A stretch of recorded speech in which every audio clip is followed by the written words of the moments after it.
Hi, I'm Jill Chodak. I am a clinical dietitian at the Center for Community Health and Prevention with URMC, and I'm so excited to team up with the American Heart Association to celebrate the Heart Walk and Cinco de Mayo, like one of my favorite holidays because we're a taco family. So today we are making tacos, and it's going to be kind of special because it's kind of the COVID edition. I realized that, ideal nutrition can look one way, but when you're kind of confined in your house and you can't have access to all the things that you might want, it might look another way, and that's totally cool. So today we're gonna make tacos. I'm gonna also teach you about kind of the nutrition that goes behind it, and so I hope you like it and you can make it your own in your own way. So to get started, and I'm not gonna show you any labels or anything, but we're gonna kind of roll with it. So use what you have in your pantry. So the two staples that I have in every taco, besides the shell, are beans, so refried beans, or if you have regular beans that you drain and you kind of mash up. Refried beans are awesome because they have a ton of fiber and a ton of protein, and they also help to have everything stick in the taco so that it doesn't fall apart when you make it. So, and they're really easy and they stay. So the importance of choosing beans though, with regard to heart health, is getting low sodium or light in sodium. So these ones do. And generally how I know that is if you look at the calories, say they're 200 calories, the sodium should be 200 milligrams or less. So that's kind of a good gauge. If it's a little bit higher, that's fine, but rinsing off your beans will take off about 40% of the sodium, or you just work with what you got, okay? Generally what I try to stay under is about 800 milligrams of sodium per meal if I'm having 3 meals.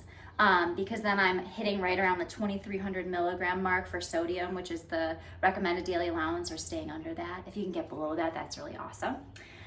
So beans, and you just heat them up. So we'll do that in a minute. And then the other thing that I like to include is grains. So beans and grains, when they go together, form a complete protein. You don't need to eat your proteins like that, but for us, when we don't use meat, that's what I try and do. And so in this case, I have a packet that is microwavable that was found at a local store that I happened to get, that you literally steam it for 90 seconds in there, and it has brown rice, lentils, and quinoa, all our whole grains. And it's a great addition with the beans. And it also adds bulk, so you're not feeling starving after a taco. So that's what we look for in our family. So we're gonna do those. And then we're gonna add some flavor to our taco by way of different things. I have a sauce here. I have a bunch of different things kind of going on, and so we'll get started, okay? So basically, literally with refried beans, you just pop them out of the can. And kind of the hardest part, honestly, is getting them out of the can. And just glop them in there. It's not the most aesthetic thing you'll ever do. Kind of looks like dog food a little bit, but it tastes amazing. And I always have refried beans in my pantry too, for tacos, but for quesadillas, for nachos, these can really be used for a variety of things, and they're inexpensive. Okay, so you can burn these. So these can be burned. So you want to be extra careful. We're going to put them on like medium heat. And basically what I do is let it get warmed up, and then once I start seeing it kind of coat the bottom, then I start to stir it and kind of watch it from there. So baby these, but they're gonna be hot. You just want to heat them through. They're already cooked. Okay. So then the next thing is I'm gonna throw this in the microwave for 90 seconds. Actually, I'm gonna go this way. I'm gonna cut the corner first, so it can vent. Now you have to be careful with packaged stuff because it can be relatively higher in sodium, so pay attention to the serving sizes. I'll include all the nutrition info from this recipe on this video here, but basically what you're looking for is, again, what I said, and then kind of trying to keep it down, okay? So as much as possible, getting lower sodium options and things like that. What's great about choosing whole grains is that they naturally are lower in sodium, they're naturally lower in saturated fat, they're naturally lower in the things that we would be mindful of for heart health, and they're high in the things that we want to have, which is fiber and all those other vitamins and minerals that support health. So it's great. Okay, so now I'm actually making the taco while this is all going on. I didn't forget about the beans, they're going to be stirred in a minute. I happen to have in my house like 6 varieties of taco shells because we're a taco family. This happens to be gordita style, so it's a smaller style. These are not whole wheat, just because I couldn't find whole wheat. Whole wheat is preferable, again, because it's gonna up your fiber, which helps you have regular bowels, it promotes gut health, it promotes heart health, all the things. These ones, because they're white, have less than 1 gram. You might see about 2 to 3 grams with the whole wheat. Choose what you got, use what you got, okay? So this is the size that I'm using today. They're great. If you prefer corn or you prefer hard shell, go for it. This tacos are all about what you love. Okay, so I'm putting that on the plate. Now, I generally like to have a lettuce component in there. I've got leftover, leftover iceberg from what was available at the store. Use what you got. Often we have spinach in our house that's readily available. It really works for anything. You can have leftover salad mix. I'm gonna give this a stir. You can see how it's kind of getting like smoky, and see how the bottom is kind of getting gloppy. So that's how you know it's cooking. You just stir. It's the easiest. And talk about like stretching your dollar, but also stretching your nutrition for a huge family. Like this can go a long way. So anyway, back to the lettuce. I always try to have some type of like green with my taco, because it just adds a crunch to it that is really nice. So this is iceberg because I had something left over from sandwiches. So I like to slice it into long strips because when you fold up the taco, it kind of sits better.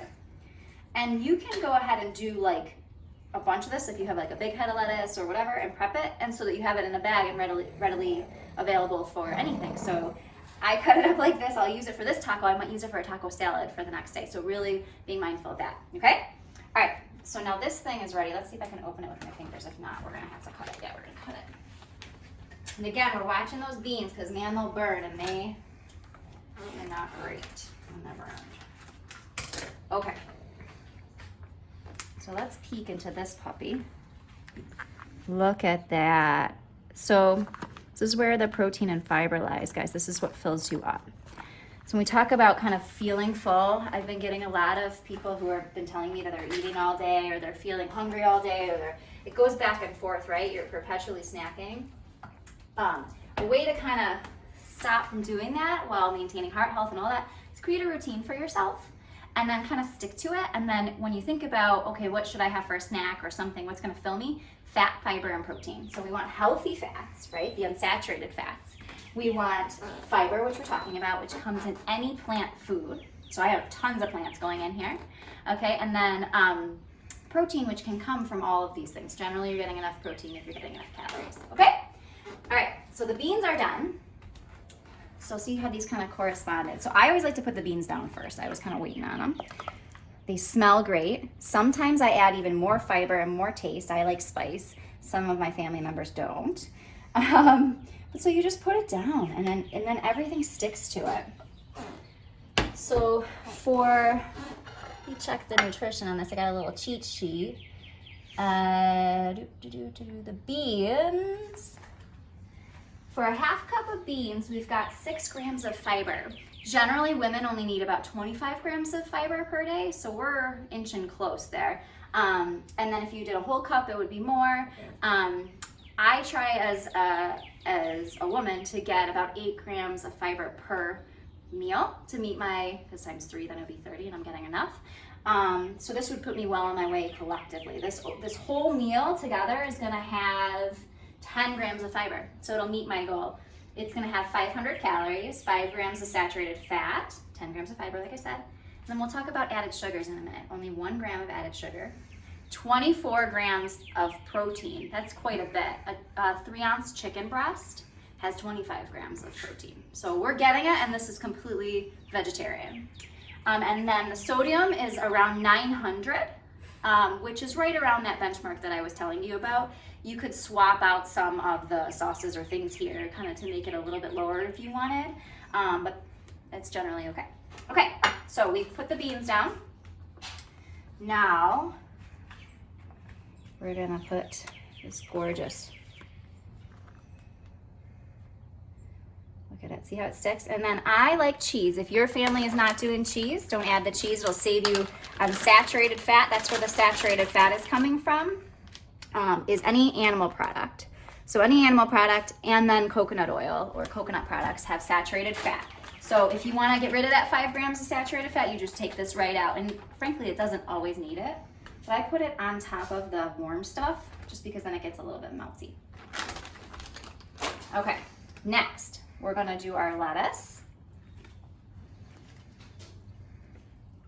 The other thing that I like to add to the beans, so green chilies, canned green chilies could be there, and you could rinse them if you wanted to get the sodium. I like to pile mine high. Generally, I have like a huge style burrito, but we're gonna stick with tacos for today. Okay, we're gonna try and hide this label here. Okay, I have a sauce that I use. If you like other sauces you like, there's like Cholula out there, like many different brands. We are not brand specific here, so just choose something that you like, homemade, whatever you got. Basically, it's kind of like a tomato-based thing, or you could just do fresh salsa. I just kind of put this on here. Okay, now I mentioned added sugars. So added sugars are going to come from all the processed stuff that you get. So the added sugar is actually coming from this sauce. If I wanted to get rid of the added sugar, I would basically take out the sauce and make it at home. And if you don't add sugar, it's not going to have any added sugars. The American Heart Association suggests women stay under 25 grams of added sugar a day, not to be confused with the naturally occurring sugars in plants. Okay, so that's a very important distinction. So if you think about the day, again, 25 grams of fiber, we want to get that in. We want to stay below 25 grams of added sugar. If you really think about it, it can be manageable and easy. It's just about kind of really thinking about how it works for your family. And so sauces are one of the ways, condiments are one of the ways where it sneaks in. So doing stuff homemade, however you can, it helps a lot. Okay, now it's not in my recipe, but I am going to do an avocado. So I was going to originally do guacamole. But it was processed and it had a lot of sodium and a little bit of added sugar. I have a ripe avocado, and how you know they're ripe and good is, so see what I just did? I was picking at the store. Now I used Instacart because I'm not going to the store, social distancing, but you pull this off and it should be green in there. That's a little trick. I used to work at Whole Foods, and so the produce guys showed me that. So you want to see that green. If that's brown, that thing's gone bad already. So I'm going to use an avocado here. This is a healthy fat, so it's unsaturated. It's a way to add flavor and good fat that's good for your heart health without the added sugars, without the saturated fats. This could totally replace the cheese if you wanted. We are avocado obsessed in our family. Okay, so how you would want to cut this, I realize there's a sticker on there. We're not going to be using it anyway. Okay, so I always get a sharp knife. You cut around, because there's a huge pit in there. Cut around, and then see where it meets, and then you split it out like that. Now, if you're only using half, which I'm using half, the way you can keep this from going brown is you leave the pit in here and you wrap it and put it in your fridge, and the pit will keep it from going gross brown. Okay, so now this is I've seen a lot of stories on the news about people cutting their hands. So don't do it in your hand, because if you go through the skin, you're going to cut your hand open, and then we got a whole other problem to deal with. So what you can do is slide your knife around the rim here like this. Okay, and just free it up. Extra careful. I'm trying not to pierce through the skin. Okay, and then what I like to do is cut, again, strips are key here because you're wanting it to fit in the taco. Okay, and then see how pretty it looks? And then you pop it out. Look at that baby, it's so pretty. You could eat this, honestly, just like this. But, let me just kind of throw it on here. Look at how pretty that looks. Okay, now the roll. Now I'm from Buffalo, so I'm pretty serious about tacos. And so I am gonna roll this something fierce. This is how perfecting this has been very important to me. So you fold up the bottom. Your stuff's gonna move everywhere. It's gonna be messy, but you got this. Fold up the bottom. Fold up the one half. This is where the strips come in. Okay, and then fold up the other half. Like a little boat. Okay, and then you can make adjustments on the bottom. Like this. Okay, and you gotta hold it tight, right? Look at it. See? And so then nothing's gonna leak out that bottom. Just like that. All right, and I'm gonna take a bite now.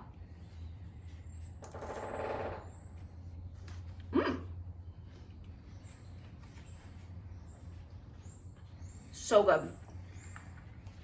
So again, you got the healthy fats in there. You got a little bit of the saturated fat from the cheese, but again, you could leave that out. A little bit goes a long way. You have the crunch from the lettuce, the heat from the beans and the grains. You're really not missing out on anything with this, and it's promoting your heart health and overall health. So this might be something that you kind of throw leftovers from the fridge into. Really, the big piece is thinking about how you can add fiber and decrease saturated fat, sodium, and added sugars. That's it. So it's more about adding the plant foods and minimizing the animal products as much as possible, or processed products. But it's really doing what you can in this current state. So use what you got, have fun with it, and enjoy tacos at home.